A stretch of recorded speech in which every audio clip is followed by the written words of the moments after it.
Hello everyone, and welcome to Retail Archaeology and a Spirit Halloween located in a former Chuck E. Cheese. If this location looks familiar, it's because it's one of the locations that I filmed for my video on Chuck E. Cheese a few years ago. This is some of that older footage showing it empty.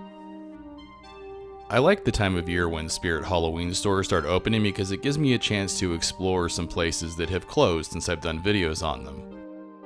I think it's interesting to go into a Spirit Halloween store and see what remains of what used to be located in them.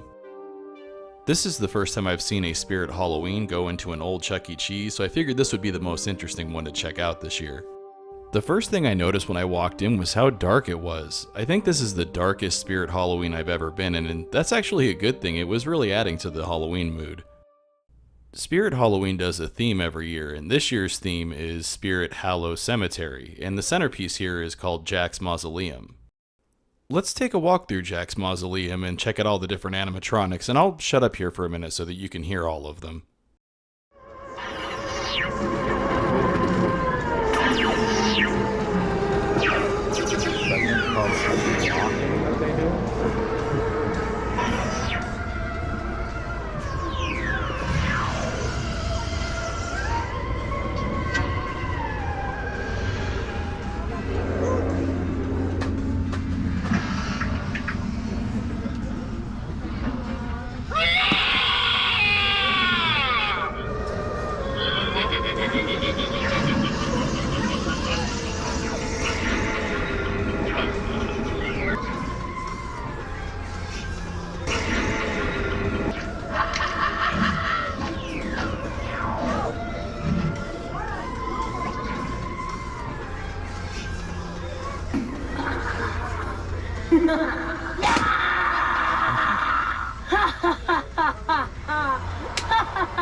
The dark lighting in here made it pretty difficult to get decent footage, but like I said, I love it in here and I feel like every Spirit Halloween should be lit this way.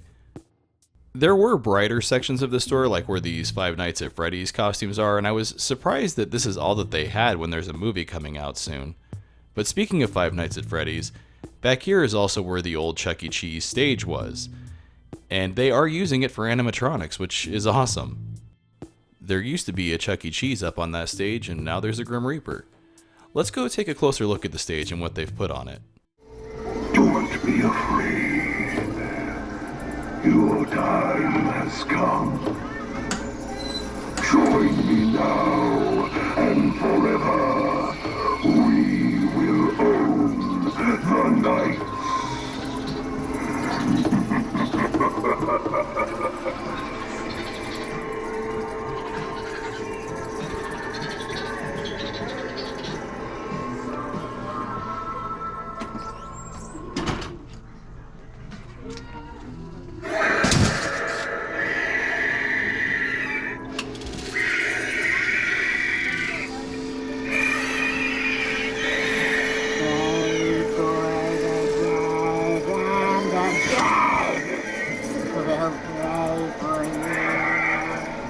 You can pray for the dead.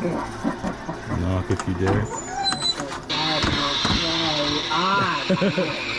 on you.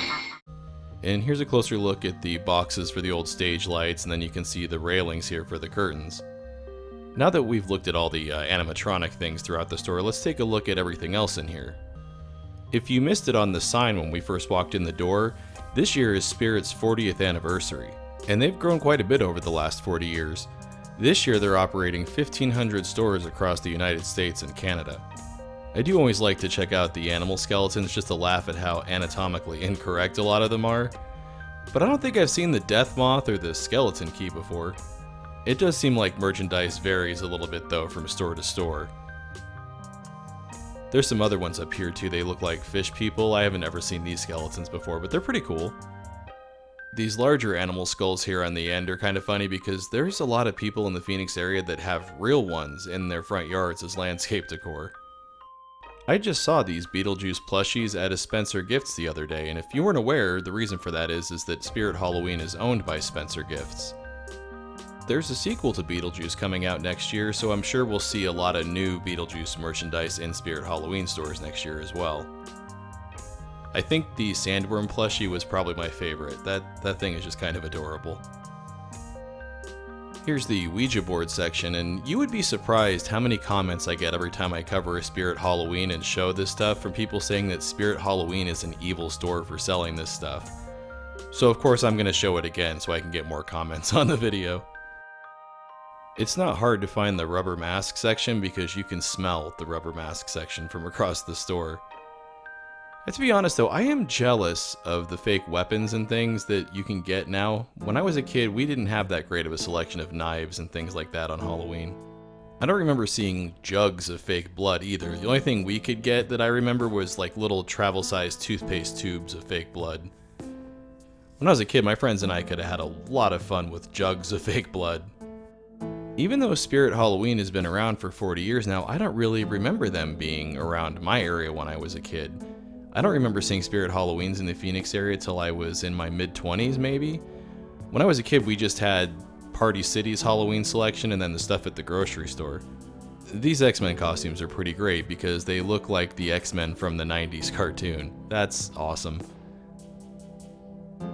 They've got more Beetlejuice stuff over here, costumes specifically. I'm sure we'll be seeing a lot of Beetlejuice costumes next year. They've got some Ghostbuster stuff back here.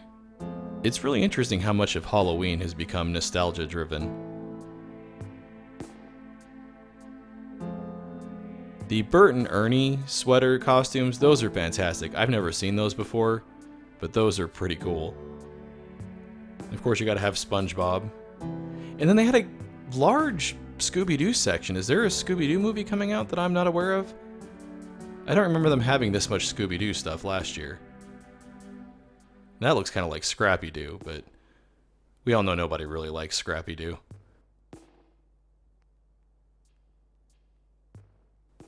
Okay, neither of those costumes are really making those guys look like Fred or Shaggy. And this looks like an accessory kit for a sexy Scooby-Doo costume. What I thought was kind of strange was there was a huge section of Scooby-Doo stuff and then just this little tiny section of Barbie stuff. I figured there would be a huge Barbie section with the movie having just come out and being such a huge thing.